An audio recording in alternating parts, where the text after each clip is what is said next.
Pendaftaran KIP kuliah tahun 2025 udah dibuka. Kira-kira apa aja ya ketentuan dan persyaratannya? Nah, untuk tahu lebih lanjut, simak video ini ya.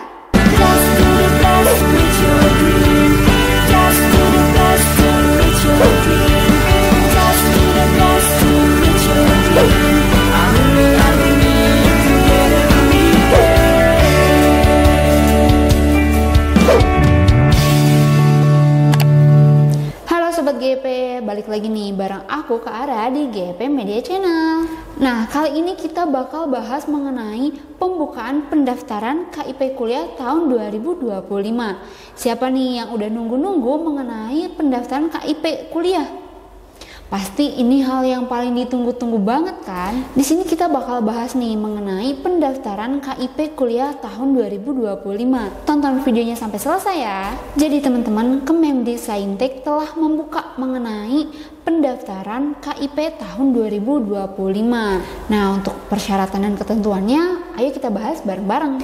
Pendaftaran KIP tahun 2025. Nah, bisa kalian lihat nih, di sini terdapat total mahasiswa ongoing di tahun 2025 itu sebanyak 800.000 lebih dengan berbagai akreditasi. Ada C atau baik sebanyak 24%, ada A atau unggul sebanyak 23%, dan ada B atau baik sekali sebanyak 53%. Bisa kalian lihat di sini, ini itu merupakan pendaftaran akun KIP kuliah pada tahun 2020 sampai 2024.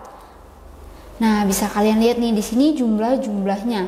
Dari tahun ke tahun tentunya semakin meningkat. Namun di tahun 2024 ada sedikit penurunan nih mengenai siswa yang mendaftar KIP kuliah tahun 2024. Bisa kita lihat di sini pendaftaran KIP kuliah di tahun 2024. Pendaftaran berdasarkan gender. Ada laki-laki dan ada juga perempuan.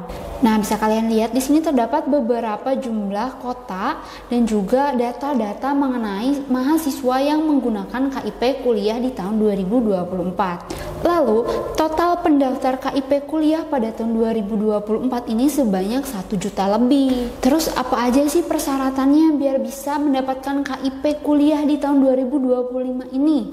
Di sini ada syarat penerimaan KIP kuliah.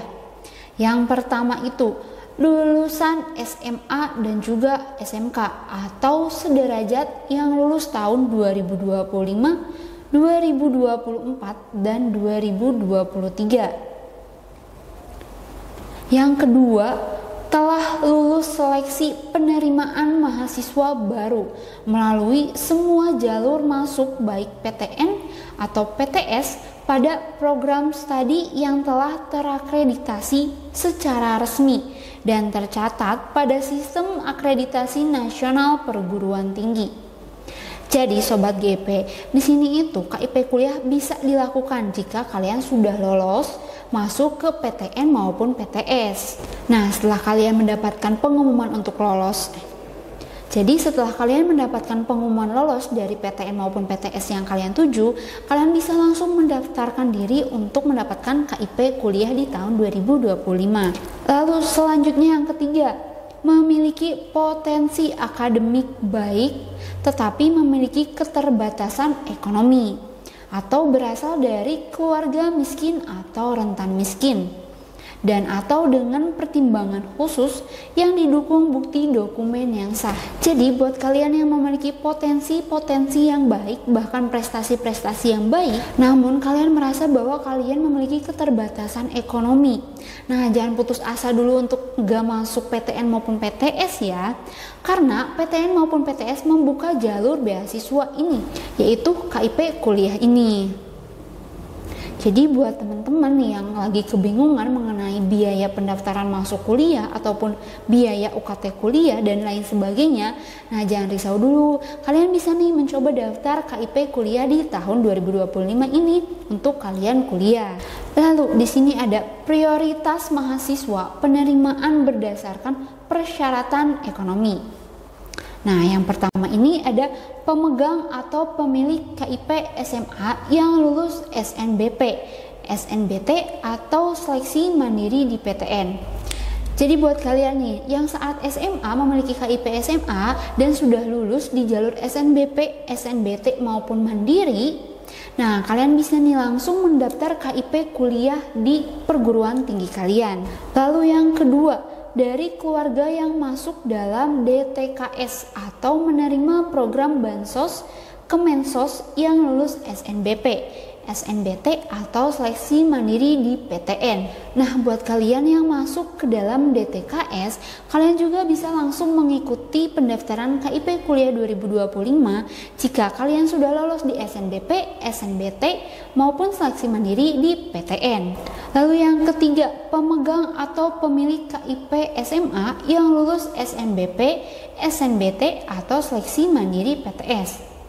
Jadi bukan hanya PTN saja ya, PTS juga memberikan kesempatan. Jadi bukan hanya PTN saja ya, PTS juga memberikan kesempatan untuk siswa-siswa yang memiliki keterbatasan ekonomi untuk melanjutkan perguruan tinggi.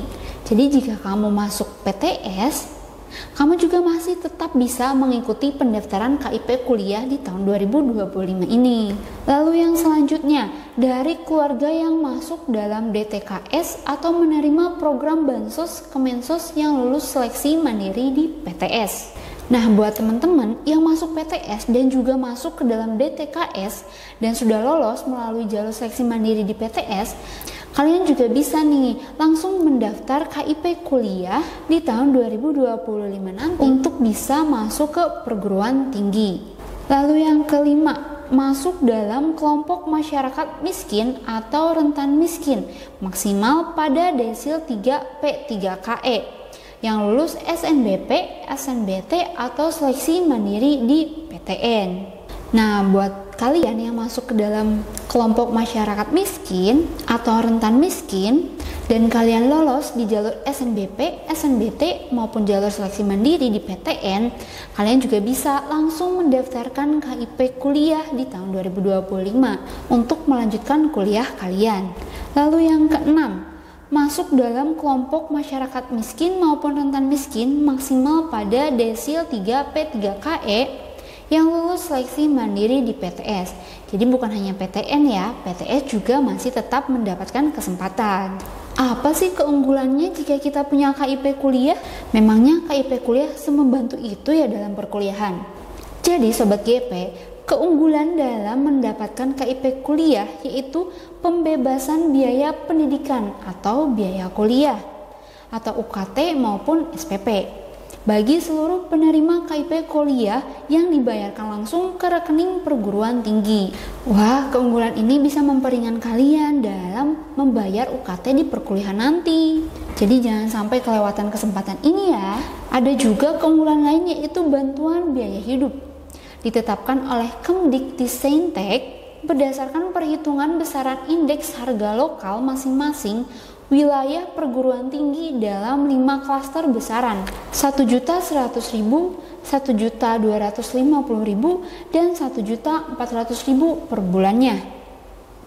Bantuan biaya hidup diberikan 1 kali per 6 bulan semester yang dikirimkan langsung ke rekening penerima KIP kuliah. Jadi per semester itu 6 bulan. Nah, dalam 6 bulan itu 1 kali kalian akan mendapatkan transfer dari Kemdikbudristek langsung masuk ke rekening kalian.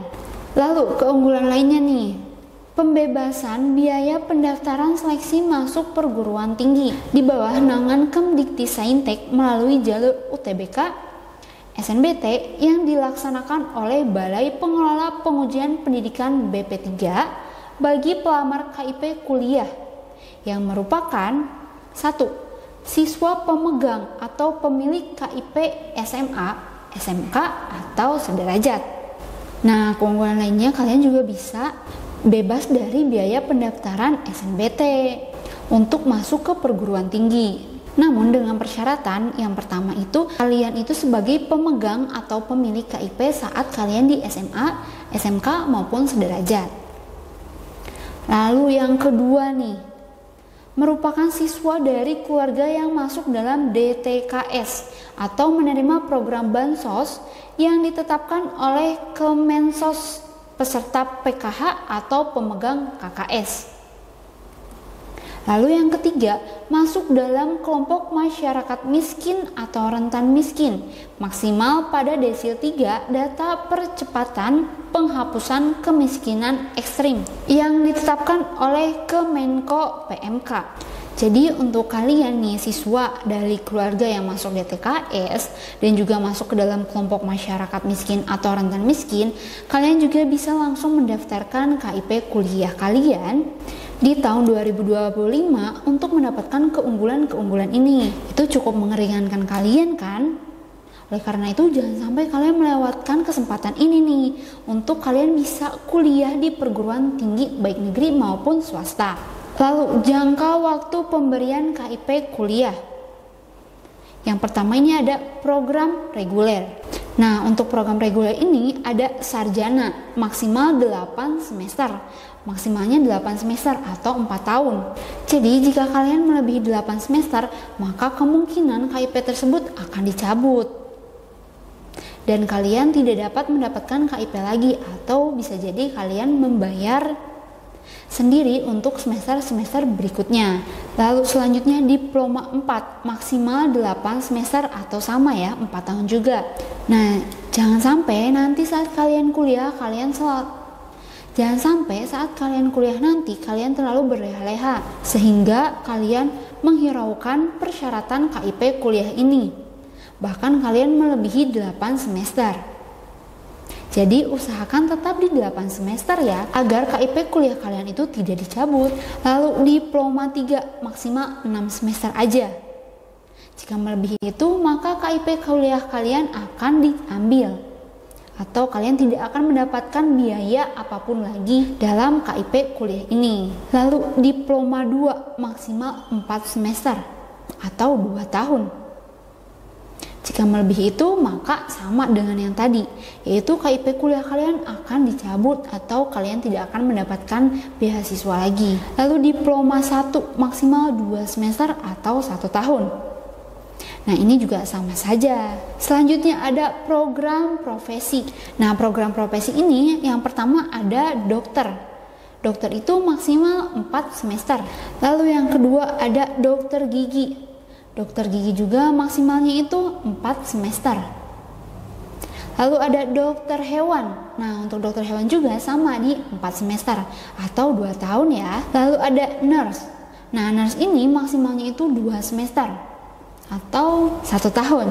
Lalu ada juga profesi apoteker. Apoteker ini maksimalnya 2 semester. Lalu profesi selanjutnya ini profesi bidan. Untuk profesi bidan ini maksimalnya juga 2 semester. Dan ada juga profesi guru, maksimalnya itu di 2 semester. Jadi selain program reguler, ada juga program profesi yang dimana jika kalian ingin melanjutkan profesi, nah kalian tetap bisa mendapatkan KIP kuliah ini dengan persyaratan dan ketentuan yang sudah ditentukan. Lalu adapun jadwal KIP kuliah di tahun 2025, proses seleksi masuk SNBP. Nah, untuk proses seleksi masuk SNBP ini, registrasi akun SNBP siswa ini di tanggal 13 Januari sampai 18 Februari 2025. Lalu adapun pendaftaran SNBP-nya yaitu di tanggal 4 sampai 18 Februari tahun 2025. Lalu ada juga pengumuman hasil SNBP yaitu di tanggal 18 Maret tahun 2025. Selanjutnya masa unduh kartu peserta SNBP yaitu di tanggal 4 Februari sampai 30 April 2025. Catat tanggalnya ya, jangan sampai kalian ketinggalan informasi. Lalu selanjutnya proses seleksi masuk UTBK atau SNBT. Yang pertama ini registrasi akun SNPMB siswa itu tanggal 13 Januari sampai 27 Maret 2025. Lalu untuk pendaftaran UTBK atau SNBT ini pada tanggal 11 sampai 27 Maret 2025. Selanjutnya pembayaran biaya UTBK yaitu pada tanggal 11 sampai 28 Maret 2025. Lalu pelaksanaan UTBK dilaksanakan pada tanggal 23 April sampai 3 Mei 2025. Pengumuman hasil SNBT dilakukan tanggal 28 Mei tahun 2025. Masa unduh sertifikat UTBK dilakukan pada 3 Juni sampai 31 Juni tahun 2025. Untuk proses KIP kuliah, registrasi atau pendaftaran akun KIP kuliah itu pada tanggal 3 Februari sampai 31 Oktober 2025. Walaupun jangka waktunya cukup lama, tapi jangan sampai berleha-leha ya. Karena bisa jadi semakin berleha-leha maka semakin tertinggal semua informasinya. Lalu seleksi KIPK di perguruan tinggi itu di tanggal 1 Juli sampai 31 Oktober 2025. Nah, KIP kuliah ini juga tetap ada seleksinya ya Sobat GP. Jadi dipersiapkan diri sebaik mungkin. Selanjutnya penetapan penerimaan baru di 1 Juli sampai 31 Oktober tahun 2025. Terus untuk tata cara pendaftarannya gimana sih? Nah, untuk tata cara pendaftaran KIP kuliah di tahun 2025 ini, cara mendaftar KIP kuliah untuk seluruh jalur masuk SNBP, SNBT, dan Mandiri dilakukan secara online melalui laman berikut nih Sobat GP. Bisa kalian catat nih lamannya, jangan sampai kalian kelupaan, atau bisa kalian screenshot nih dari sekarang. Penerimaan KIP kuliah itu ditetapkan oleh PPAPT Kemdikbudristek atas usulan perguruan tinggi setelah mahasiswa melakukan registrasi sebagai mahasiswa aktif di perguruan tinggi. Jadi setelah kalian lolos SNBP, SNBT, jalur mandiri, baru penerimaan KIP kuliah itu akan dilaksanakan. Nah, sekian informasi dari video kali ini. Kira-kira video selanjutnya kita mau bahas apa lagi ya?